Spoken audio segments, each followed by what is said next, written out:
Frères et sœurs, que faire pour être baptisé, rempli ou revêtu du Saint-Esprit? Il faut croire en celui qui a ressuscité Jésus. Il faut que votre foi en la réalité du Saint-Esprit et en la présence du Saint-Esprit soit ferme. L'Esprit de Dieu est réel. Si vous regardez le prophète Kakou Sévérin, il avait l'habitude de dire il est réel. Il est réel. Le Saint-Esprit peut devenir réel au point où tu marches et tu sens le mouvement de ses pieds à côté de toi. Je vous dis la vérité. Le Saint-Esprit est une personne comme vous. Il respire, il parle, il s'attriste, il se met en colère, il sourit, il fait beaucoup de blagues. De tous les amis que j'ai eus, je ne connais pas quelqu'un qui est plus drôle que le Saint-Esprit. Non. Si vous lui parlez régulièrement, il va commencer à se révéler à vous. Parlez-lui pour tous les sujets.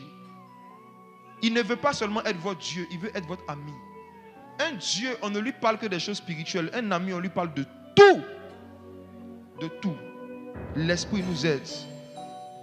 Voici le consolateur qui était avec Adam au commencement.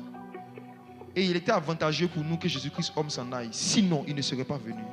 Ce consolateur. Je termine avec un point.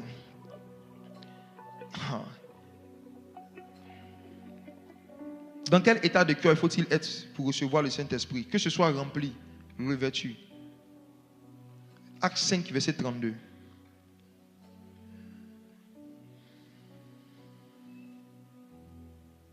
Acte 5, 32. Nous sommes témoins de ces choses, de même que le Saint-Esprit que Dieu a donné à ceux qui lui obéissent. Il a donné à qui? À ceux qui lui obéissent. Il a donné à qui? À ceux qui lui obéissent. Il a donné à qui? À ceux qui lui obéissent.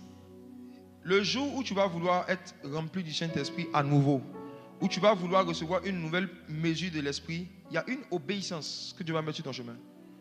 Il y a quelque chose que Dieu va te demander de faire. Si tu fais ça, il te donne une nouvelle mesure de l'Esprit.